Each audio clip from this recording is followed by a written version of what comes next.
Bonjour à tous. Good evening, everybody. Hello, 大家好。欢迎来到。Hello，你好。Who is speaking? 欢迎来到亚当。Hello. Welcome to ADAM 2020, the online performance/art project and Internet of Things. Today is the second day of the ADAM program, and today we are very thrilled to present you in a live stream setting of the second episode, Forward Wall Flow Window Positions, performed by 5 female artists. And so today, we're gonna do this program totally in real time and live streaming. So if there might be some technical problem, just excuse us and enjoy the performance. Let's firstly welcome our beautiful artist tonight. Hello. Hi. Hello. Hello. Who are? We missed somebody. Let me see. Yeah. Veronique. Veronique is gone. Sorry. Hey, Veronique, you're back. Okay, good. So can I invite all of you, like one by one, introduce your name and where you are from and where you are currently. Can't hear anything. At now, like which city or country? Like Yolu, do you want to go first? Of course. Hi, I'm Yoru. I come from Taiwan and I'm based in Taiwan now. And now I'm. Can I invite all of you, like one by one, introduce your name and where you are from and where you are currently. What happened? At now, like which city or country?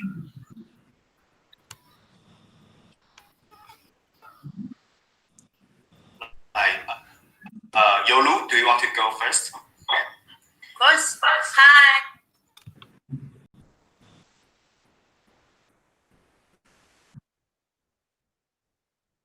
Watching the YouTube, please turn it off.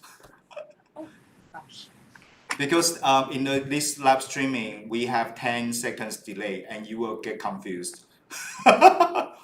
Okay, cool.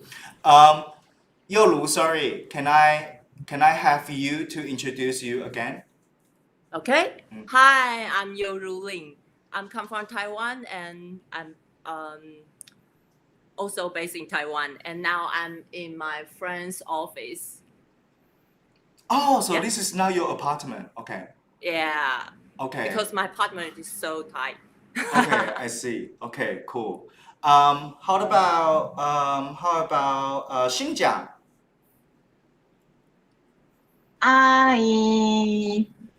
I'm Chihara Shinoda. Many people call me Shin-chan. Now I'm in Tokyo, but normally I'm half based in Thailand, Bangkok. But since March, I couldn't go back to Thailand, so I still stay in Japan.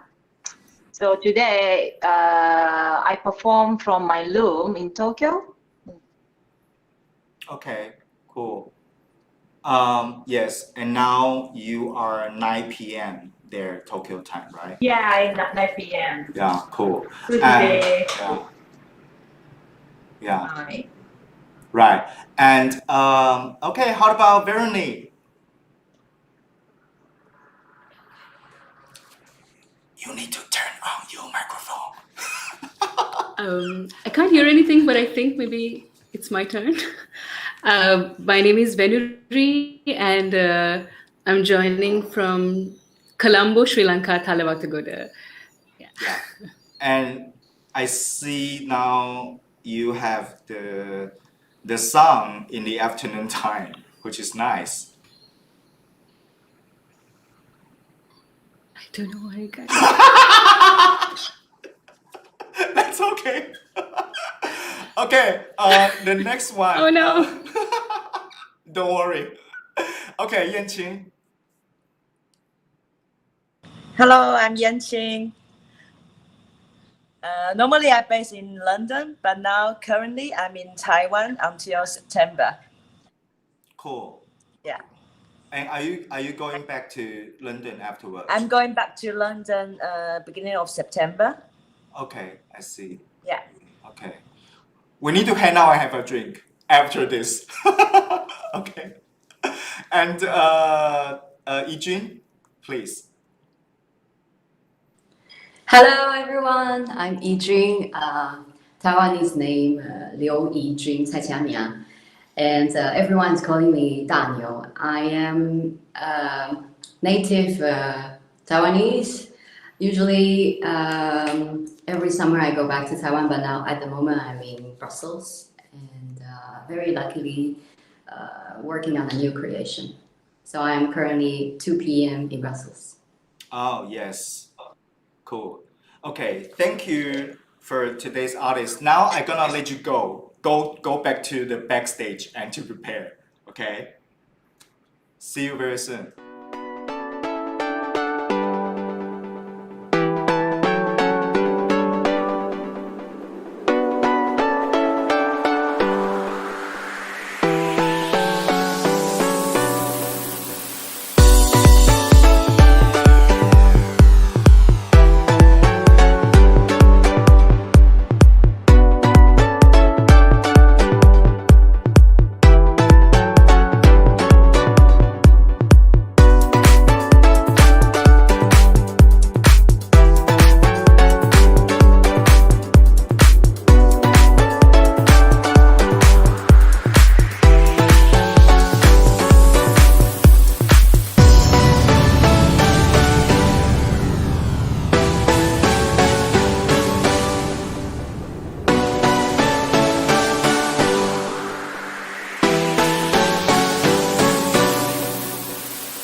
Philip first, let's do it.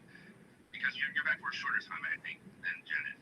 Well, I mean, I came here 7 years ago. Almost 7 years ago. Okay. And I never really left. Okay. Yeah. Right.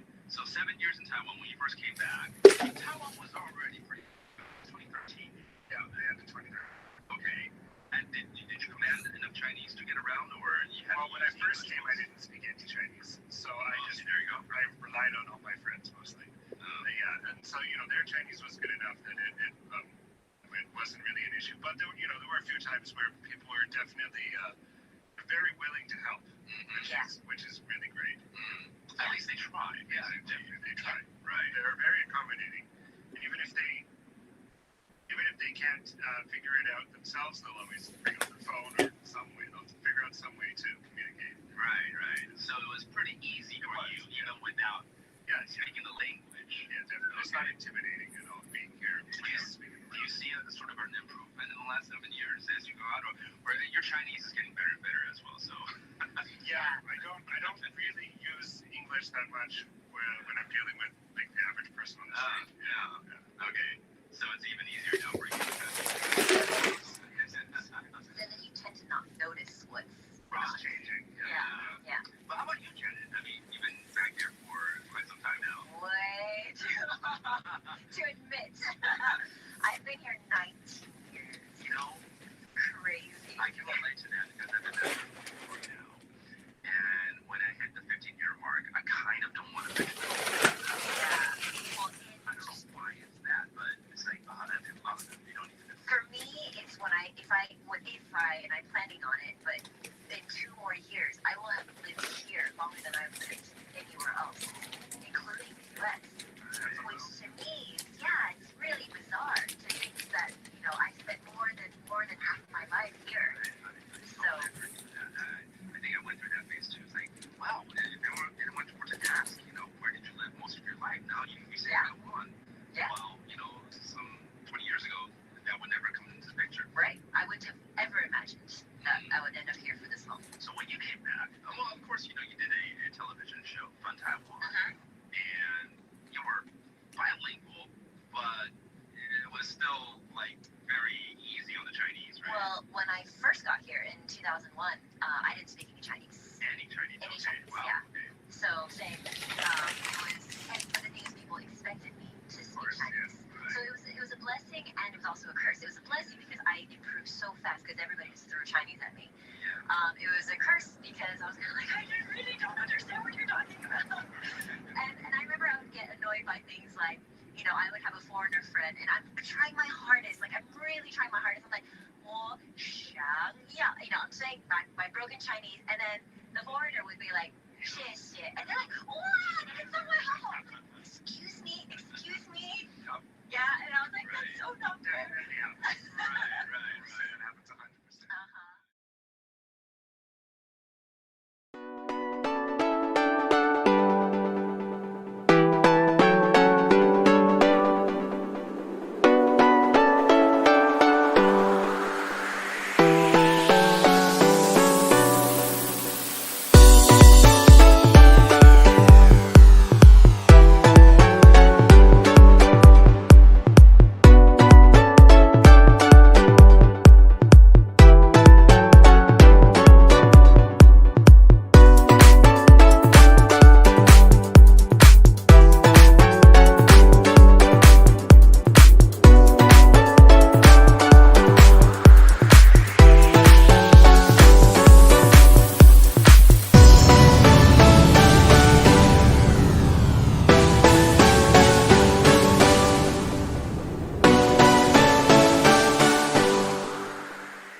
I'm watching on the window.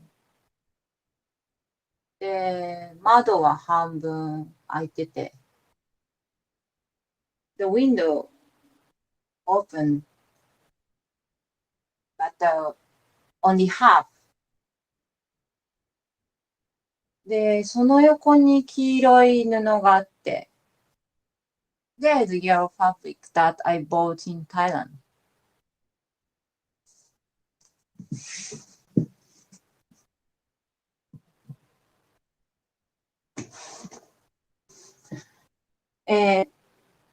壁を見てる。I'm watching on the wall. ラジオがあって、古いラジオ、old radio that I got from my friend. And there is a fabric, Indonesian fabric, which is natural dye one. And there's a lots of poster and flyer that I had made like, since 10 years ago. A small birthday plate that I got when I was 9 years old. It say, Chiharu-chan, happy birthday, you're 9 years old.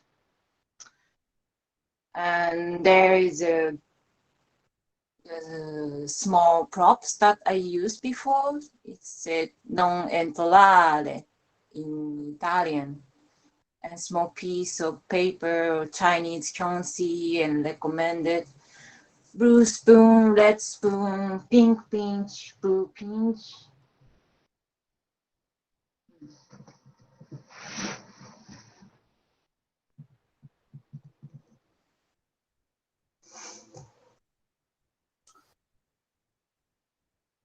I'm watching on the screen that is also half opened. And behind the screen, there is my clothes. So, kimono, it's called yukata. Yukata I bought in second-hand shop. It's around $1 this summer. And there's a two luminate bangle bracelet that I used last night, pink and green one. And there is a blue umbrella, foldable umbrella, because I used today. It was a heavy rain. And suitcase I bought from Thailand. I just leave this suitcase for 3 months. And there's Uber Eats bag. I started to work as an Uber Eats driver recently. And wooden Japanese toy, green flasco, the old flasco. And behind the screen, there is a sticker that my brother stuck on it. It's really teenage stuff, Bob Marley, Jimi Hendrix, and some like Apple Bong.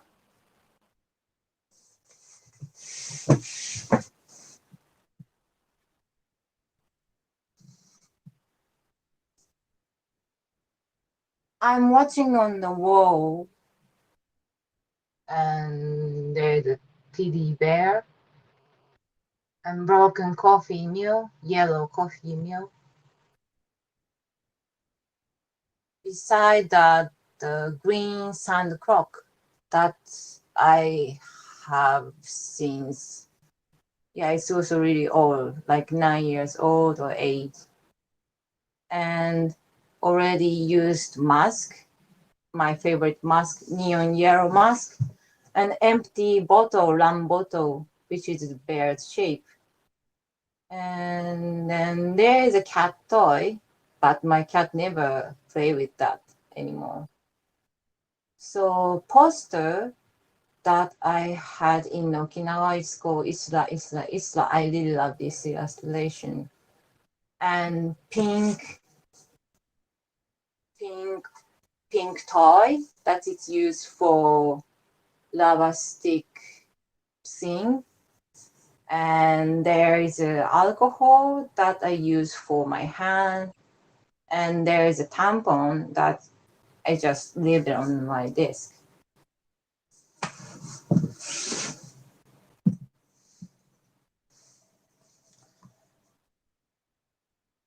I'm watching on the window, and also there is a reflection of my shadow. It's not my shadow, myself, on glass. So the reflection of me is talking to me. And over that, there is the other window of my neighborhood. It just turned on like just 2 or 3 minutes before, because I didn't see the light before I saw the window last time. And then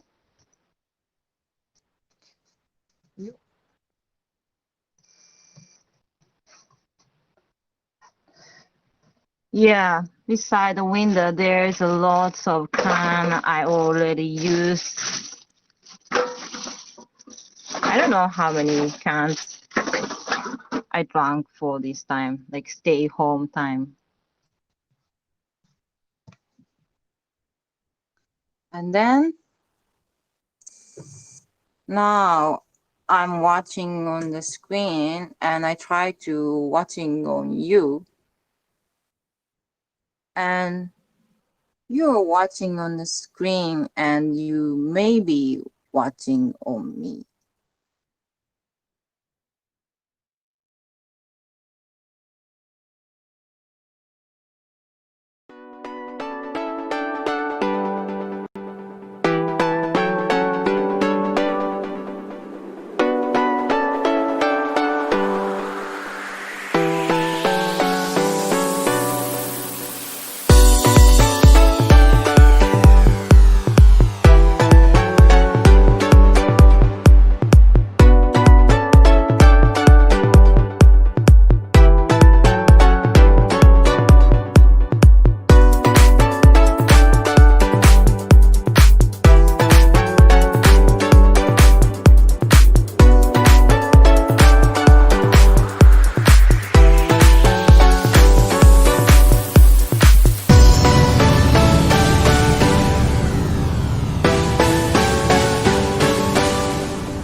Yeah.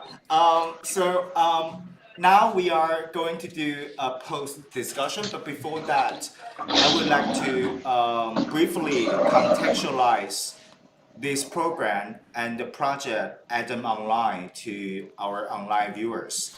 So since 2017, Asia Discovers Asia Meeting for Contemporary Arts, ADAM, has been running by Taipei Performing Arts Center and curated by myself. But every year, we invited artists to co-curate the program. Each year has been dedicated to different subjects or different artistic concern from from around the world, as well as from diverse disciplines.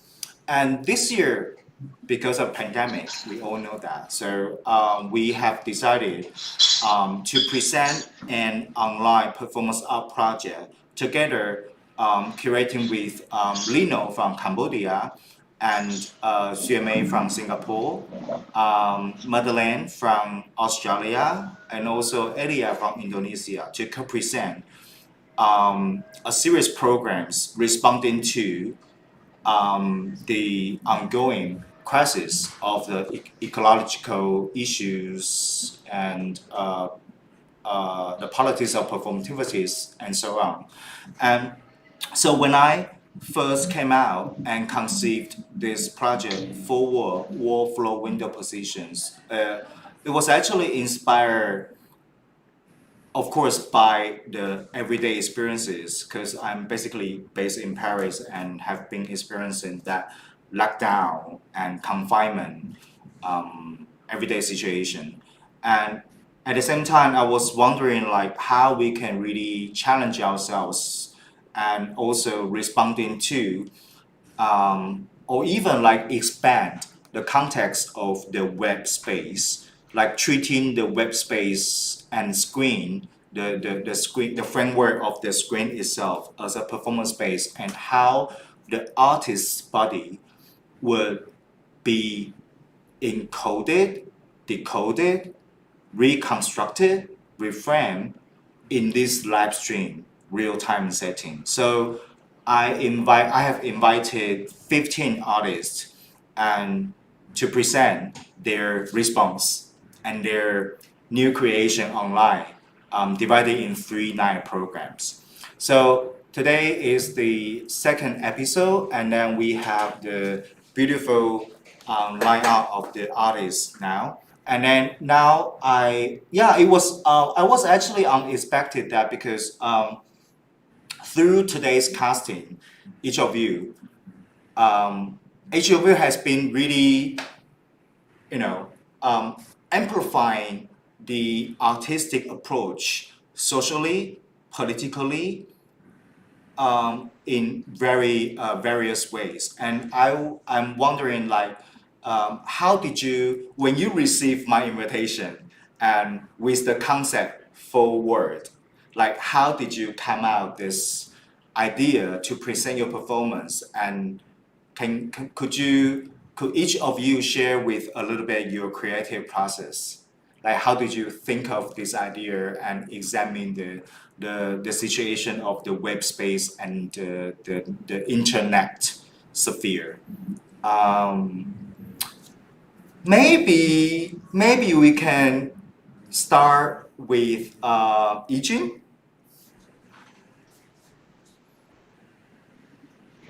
Hi. Okay, I start. When I got the invitation, because I think everyone is living in a very, very special time, a very special situation, and things. Well, people have to be flexible, and it happened to be that I had to travel between Taiwan and Europe with a lot of things that is changed. So for me, it was immediately I made a decision to limit down because I will not have the space that I could dream of to play with. So immediately I limit down the element to me, myself, and from the experience of things I did during the lockdown, during Taiwan, in Taiwan, I had to do self-quarantine for 14 days as well. And then I experienced lockdown for 3 months in Brussels. From all that experience with the online stuff, I thought to play with images that play with intimacy, play with self-confrontation, and also the viewer sees things that can be reflected to their own imagination, but it's not necessarily what it is. So it is the things you see is not necessarily the thing that is true, perhaps. So I would like to play with that and use my body, come back to the most authentic element of what I could offer in this program. So yeah. So yeah, in terms of dealing with the image, or let's say the representation of bodily image, that it's I found there has been a very interesting connection between your piece and Veronique's piece, for example, because I would say like you were in both of your two pieces, like you were like moving in between the still and the moving body itself. And at the same time, I would consider it was a process of making a portrait of the artist in this way. However, the process of making the portrait is confronting the webcam itself. And so in this way, can I invite Veronique to share with us like how did you come out this?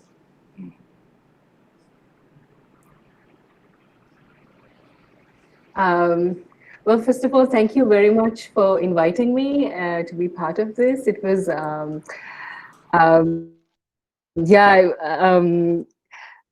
I think like now I know my house so much better than I ever did because I've been for weeks running around everywhere. I was thinking somehow floor, wall, window, and I was trying to find interesting ways of like, you know, positioning myself against this framing of the house. And also I had been earlier rehearsing, as I had written to you, that I had been working with like more of a moving camera, and also kind of looking at the fragmented body, and then a little bit reminded me a bit what Michi-san had done yesterday. But then finally, I think it was just 2 days before the tech rehearsal, I wanted to bring back this thing that I've been doing with the gaze, and I felt like, oh, this is very, actually, when I'm looking at the Bruce Nauman work and looking at something that I had done before, there was these things of shifting positions. And if you like, but that was, I had done this piece in a gallery space, in a public space, and I had covered my face because I wanted to look back at the audience and cover myself and be anonymous. And then I got I felt powerful doing that. But here, it completely shifted again because I cannot see who is looking at me. I cannot, so I'm again in a kind of a vulnerable position, even though my face is covered. So I wanted to play with that, the kind of notions of the gaze looking, and with the camera, because of this other layer of the window, and playing with also positions that shifting positions that are kind of not really masculine, feminine, or kind of not really the kind of relaxed kind of positions that I would normally do not present to people. And the fact that my face is covered is just also because of a series of, it's kind of like coming from a practice of work that I've been doing for the last 2 years. Yeah, that's kind of how it came about. Yeah, according to what you have just shared, it reminds me that we have briefly talked about the concept of the fourth wall, right? And I think the notion of the fourth wall has been very interesting in the contemporary culture of live streaming and the webcam, the agency of the webcam. So in this way, I would like to, hand over the question to Xinjiang and Yolu. Like, how did you consider the fourth wall in your theatrical framework? Because both of you, similarly, however differently, like being very much aware of the camera, the presence of camera. However, you don't directly look in front of them. And how, like for example, Xinjiang, can you share with us, like, how did you gaze the window and watch your tiny, tiny small room in Tokyo, and then suddenly shift to have the conversation with the audience? So the first thing after I got invitation from you, I'd like to think about the environment of audience. So whatever we're doing online and even in archive or somehow, so every time if audience watching online and audience body itself is live performance, audience is always alive, right? So this time I'd like to choreograph for eyeballs of the audience. So when we watching online through the screen, we normally just watch what's happened. But I'd like to choreograph the audience eyes to find something from my room's wall. So that is what I try to do. Choreograph the way of spectating, the way of viewing, right? Yep. Through the window. Yeah. This is very interesting. And how about Yolu? Actually, I feel the feeling of people in a lockdown situation. So I just feel I want to sharing about the sense of the time. It's like the time is being enlarged, and the time is because before we don't have time to have a drink, we don't have time to have a dinner, we don't have time to have to have an apple, and I just feel the most important thing is what is life, what is daily life, and the time gives us many questions during this period. So another way is, I think, pollution or the climate, the environment, or I don't know how to describe the ridiculous, but I think we looks like so humor, so ridiculous because what people done was done. Yeah. So I just sharing the movement in a long time. Yeah. Right. Yeah, there was also, I mean, basically for each work of yours, I have found that there has been a very interesting, diversely choreography through your movements. Like some might be like more theatrical, some might be more like dancing, some were like really like simply body in motion within the everyday context. And yeah, and so okay, Yanqing, could you share with us Did you present this piece because the Ghost Festival is coming next week in Taiwan?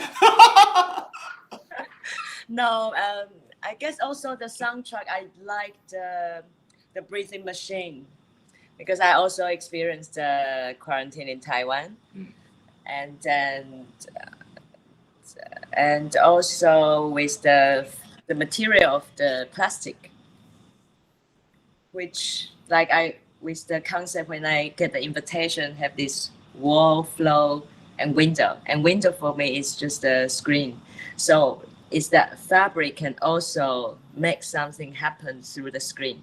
I don't know if my fabric is able to do some movement and action. It did.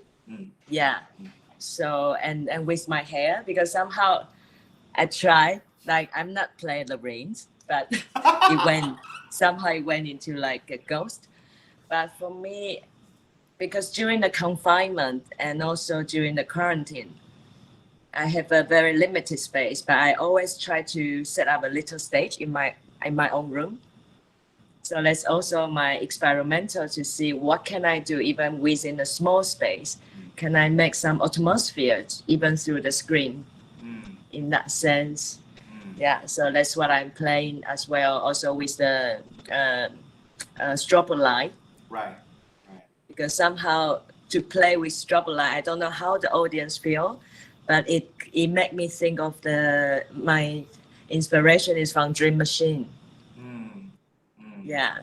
The Dream Machine. So yeah, this Dream Machine like strobe light, and in long term it can make people have like a psychedelic trip, but with this 5 minutes and it's not strong enough, it's not possible to make the viewer to have this feeling. Yeah.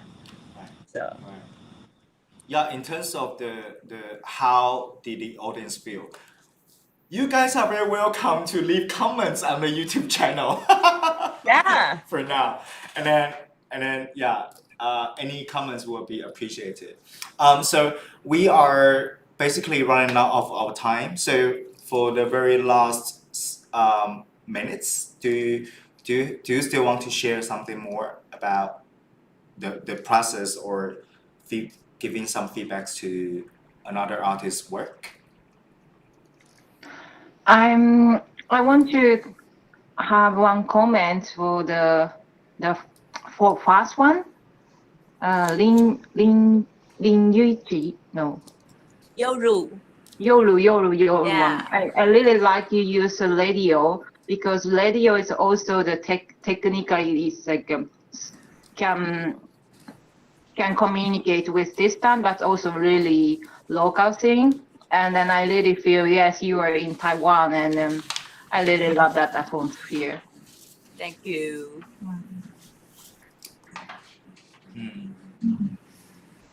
Yeah, and I was wondering, like, how did the idea of domestic setting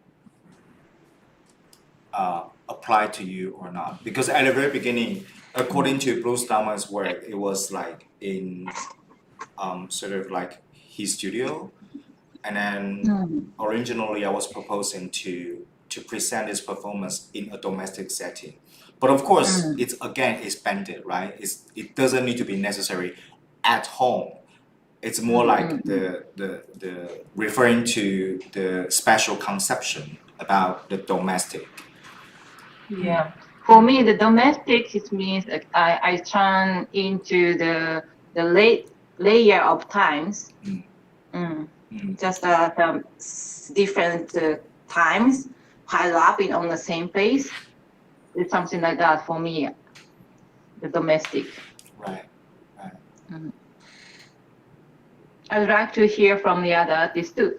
Yeah. How about you, Jun? Because basically you are squeezing yourself very close to the camera to produce the moving image. And how does the idea of the performance space mean to you? I think the space is I imagine this window as I take advantage of that. I can limit what I can basically manipulate what you receive, and I would like to invite audience to see like in museum, to receive whatever is given. So it could be a geometrical shape, but of course it's my body, so I want flash and breathe and how things can transform. So about the space is, yeah, like I said, I really put it on the most essential existence of me. So it happened to be that I found a wall. I couldn't really find white wall that I like. I mean, actually, outside of what you can see, I need space also. Like I need my legs and I need space. In fact, now I'm in a dressing room that is very pressing, supposedly. The emotion or the sensation is very pressing and there's no fresh air. But I happen to find a window that from the direction that I did before, it looked like a frame of painting that a light comes out from behind, and it looked like something, but it's not. It's just daylight. It's in our daily life. It's sunrise and sunset. It's stuff in the house. So yeah. So space-wise, I really still stay in my my body. Yeah, and then feed myself anywhere I find okay with. Yeah, because for your piece, your body, for me, from my point of view, like has become materials or objects, like something. It's 3D, right? Right. You kind of like alienize your own body in a way in this framework. Yeah. In this frame. Yeah. Yeah. Okay. Indeed, I want to talk about this simple stuff that. Sure.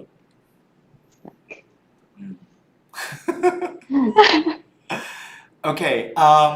So I would like to say huge thank you to each of you for today's our amazing artists, your beautiful lineup. And so all the online viewers, tomorrow we're gonna present the final episode of the forward wall flow window positions that will be performed by Takao, Kawaguchi Takao from Japan, Daniel Koh from Singapore, Li Zhongxuan from Taiwan, Tian Xiaoci from Taiwan, and Xiaoke and Zihan from China. So that's clip for the artists today. Thank you. Thank you. Thank you. Okay, so see you next time. Hope to see you soon. Take care and stay healthy. Thank you. Okay. Thank you. Thank you. Bye Bye. bye. See you.